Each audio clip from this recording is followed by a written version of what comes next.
Maghrib itu, aku melihat satu keluarga berdiri depan rumahku. Mereka memakai kain kafan lusuh penuh lumpur merah.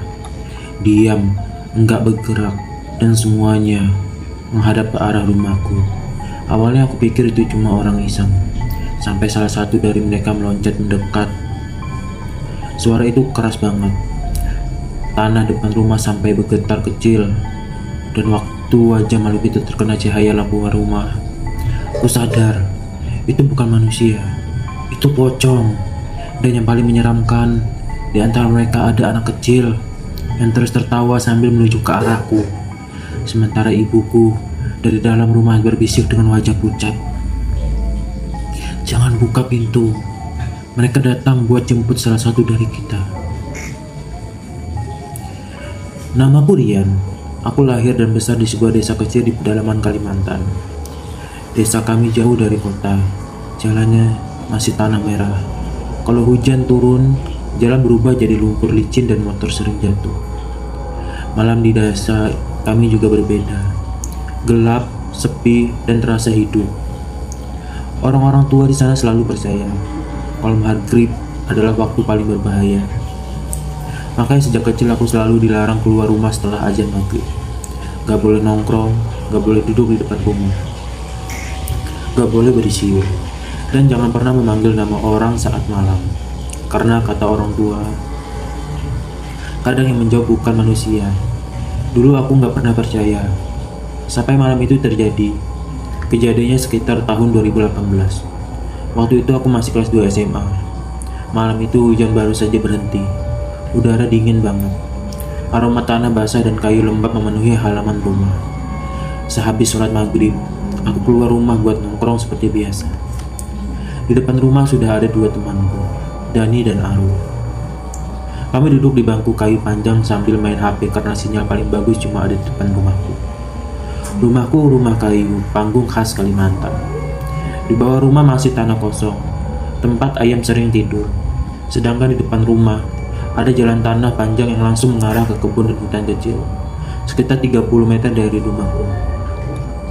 Ada pohon rambutan tua yang besar banget. Pohon itu sudah ada sejak aku kecil, dan warga desa percaya pohon itu angker. Katanya dulu ada orang gantung diri di sana. Tapi aku gak pernah terlalu memikirkan cerita itu. Sekitar jam setengah 7 malam, suasana mulai terasa aneh. Biasanya malam di desa ramai suara jangkrik dan kodok. Tapi malam itu sunyi, gak ada suara apapun. Bahkan anjing tetangga yang biasanya menggonggong juga diam. Aku baru sadar waktu Dani tiba-tiba berhenti bicara. Dia menatap lurus ke arah pohon rambutan. Wajahnya langsung pucat. "Yan," aku masih santai. "Kenapa? Itu ada orang ya?" Aku langsung melihat ke arah pohon itu. Awalnya aku cuma melihat warna putih samar, diam di bawah pohon. Aku pikir itu karung pupuk atau orang pakai jas hujan. Tapi sosok itu nggak bergerak sama sekali, cuma berdiri, menghadap rumahku. Aku mulai merinding, karena bentuk tubuhnya aneh. Putih seluruhnya, kepalanya miring, dan bagian wajahnya hitam gelap. Aru langsung berdiri. "Jangan bilang itu." Belum selesai dibicara, sosok itu meloncat. Pelan, tanah di bawahnya seperti bergetar kecil. Dan saat itulah aku sadar, itu pocong. Kami bertiga langsung diam. Gak ada yang berani ngomong. Makhluk itu berdiri tepat di bawah pohon rambutan sambil menghadap rumahku. Lalu perlahan, kepalanya mendongak. Aku gak bisa melihat matanya, tapi aku merasa dia sedang menatap kami. Tiba-tiba Dani menarik lenganku kuat-kuat.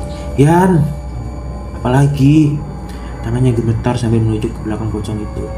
Dan saat aku melihat, napasku langsung terasa sesak, karena di belakangnya muncul 3 sosok lain. Satu pocong laki-laki bertubuh besar, satu perempuan dengan kain kafan kotor penuh tanah, dan satu lagi anak kecil, tubuhnya kecil, kain kafannya kusam, dan kepalanya miring hampir patah. Anak pocong itu perlahan mengangkat tangannya, menunjuk ke arah rumahku, lalu tertawa kecil. Tubuhku langsung dingin, karena suara itu jelas banget terdengar, dan suaranya gak seperti suara manusia. Tiba-tiba lampu rumahku berkedip. Lalu padam total, gelap. Desa kami langsung berubah hitam pekat. Cuma ada cahaya bulan samar dan langit. Aru langsung panik. Masuk rumah. Kami buru-buru berdiri. Tapi sebelum sempat masuk, aku mendengar suara loncatan. Lebih dekat lagi. Aku memberanikan diri melihat ke depan, dan jantungku hampir berhenti. Keluarga pocong itu sudah berada di tengah jalan, lebih dekat dari sebelumnya. Dan anak pocong itu sedang menatap langsung ke arahku. Ibuku tiba-tiba membuka pintu rumah dengan wajah panik. Cepat, masuk! Kami langsung masuk dan mengunci pintu. Ibuku buru-buru menutup semua jendela dengan kain. Ayahku yang sedang sholat langsung berdiri sambil membaca doa keras-keras. Aku belum pernah melihat ayahku setakut itu. Dari luar rumah terdengar suara loncatan. Pelan mengelilingi rumah, kadang di depan, kadang di samping, kadang di belakang dapur. Lalu suara itu berhenti tepat di depan pintu rumah. Sunyi, hening, sampai terdengar suara anak kecil tertawa. Ibuku langsung menangis, karena di desa kami ada mitos yang sangat ditakuti. Kalau ada pocong anak kecil tertawa di depan rumah, berarti mereka sedang meminta izin masuk.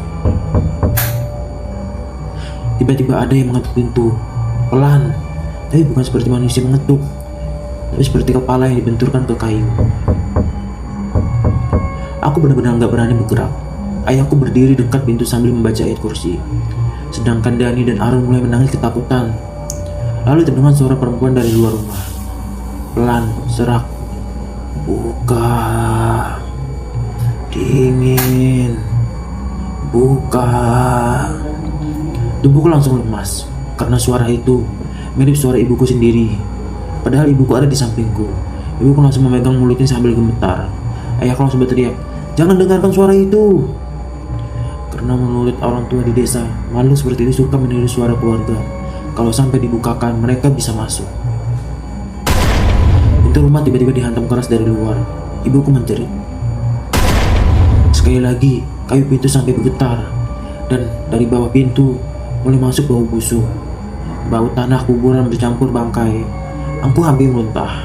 Lalu, kami mendengar sesuatu melompat ke atap rumah. Suara langkah di atas rumah terdengar berat. Kadang cepat, kadang menyeret, kadang seperti ada yang merangkak. Rumah kayu kami sampai berbunyi keras. Tiba-tiba, sesuatu jatuh tepat di belakang rumah.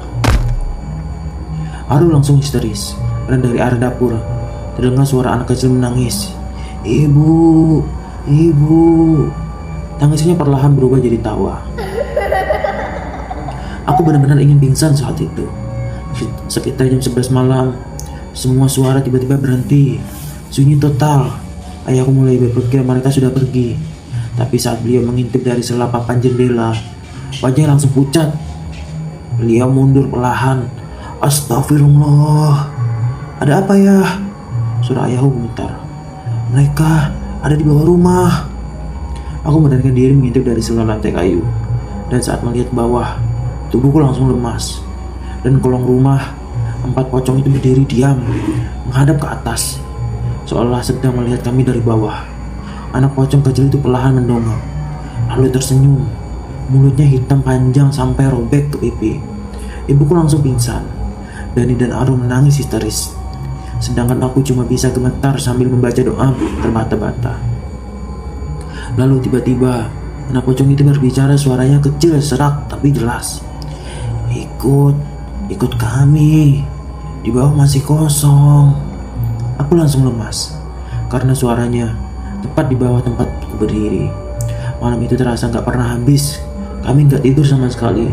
Sampai menjelang subuh, ayam mulai berkokok dan perlahan suara loncatan itu menjauh. Semakin jauh, lalu hilang. Paginya, kami menemukan jejak lumpur mengelilingi rumah. Dan di depan pintu ada 4 kain kapan kecil penuh tanah merah. Salah satunya berukuran anak kecil. Ayahku langsung memanggil ketua kampung. Dan setelah melihat keadaan rumah, ketua desa langsung berkata sesuatu yang membuat darahku dingin, katanya. Keluarga pocong itu bukan baru pertama muncul. Sudah ada sejak puluhan tahun lalu. Dan setiap kali mereka datang, selalu ada warga yang meninggal beberapa hari kemudian. 3 hari setelah kejadian itu, tetangga kami meninggal mendadak. Katanya cuma sakit biasa. Tapi malam sebelum meninggal, dia melihat keluarga pocong berdiri di rumahnya. Sejak malam itu, aku nggak pernah lagi duduk di depan rumah setelah maghrib. Karena kadang, saat malam terlalu sunyi, aku masih mendengar suara loncatan dari arah pohon rambutan. Dan kadang, ada suara anak kecil tertawa pelan, seolah mereka masih ada di sana menunggu, mencari siapa yang akan mereka jemput berikutnya. Kalau kalian pernah mendengar suara loncatan saat maghrib, jangan pernah lihat ke arah suara itu. Apalagi kalau suara tersebut berhenti tepat di depan rumah kalian. Karena mungkin yang berdiri di luar rumah sudah bukan manusia lagi. Kalau kalian suka cerita horor seperti ini, jangan lupa subscribe dan nyalakan loncengnya. Karena setiap malam selalu ada cerita yang belum berani diceritakan orang lain.